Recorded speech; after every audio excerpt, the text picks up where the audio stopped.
In this video, I will show you how to access and open your Google Chrome settings. Also, once you've got your settings opened, I'll show you some of the most important settings which you can access to fix any potential problems, change or even customize your Google Chrome browsing experience. And before we do continue, please consider leaving a like on the video and also subscribing to the channel. I really do appreciate it. Now, to access the Google Chrome settings, what you want to do once you've got your Google Chrome browser opened is come up to the top right hand corner of Google Chrome and you're going to see these three dots. Give that a click and that's going to open up a menu on the right hand side. Now from here, if you come to the bottom, you're going to see the option for settings. Give that a click and that's going to take you across to your settings. Once you're in your settings, you're going to see a ton of different options on the left hand side. And the first one I want to talk about is you and Google. Now this option is really good if you're looking to sync your Google account. Maybe you're looking to sync your bookmarks across your devices and your actual Google account. You can do that all from the You and Google section.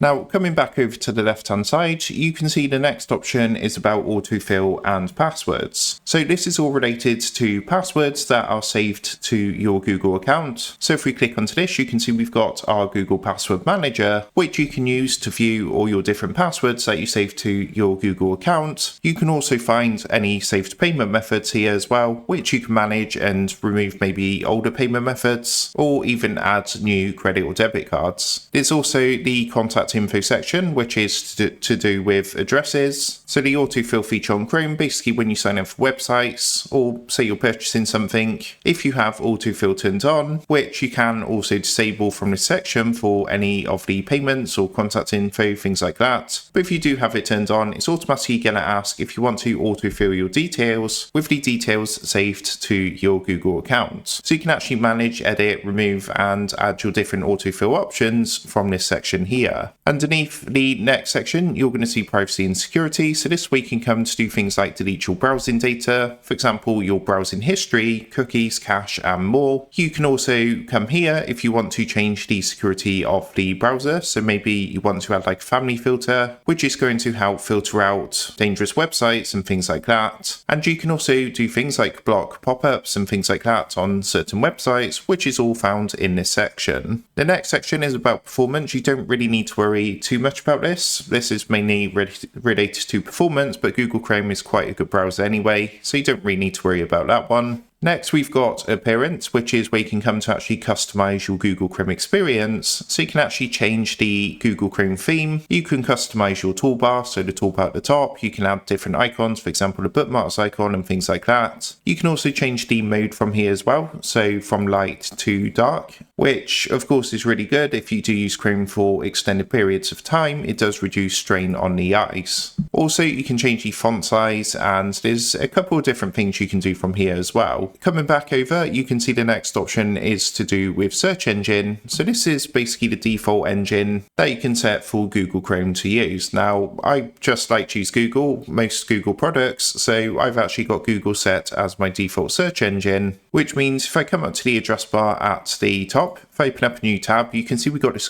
Google icon in the address bar. So anything I search for on here, it's going to automatically use Google as the default search. Now, you can change this if you do prefer to use a different search engine. So if you click on to change, and you can choose any of the available search engines and then click set as default. Now, if you want to use Google Chrome as your default browser, so that's going to open up any websites and links maybe you've got saved on your laptop or PC. You can see there's also an option for default browser. So give that a click. And again, as you can see, because I prefer to use Google products, Google Chrome is currently my default browser, but it will be an option here if you want to set Google Chrome as your default browser. On startup is the next option, and basically this is where you can come to set up Google Chrome when you actually open up Google Chrome. Now you can see we've got some different options. So for example, say you've got quite a few different tabs opened, but you don't want to lose any of those tabs when you close down Google Chrome. You can select the option to continue where you left off.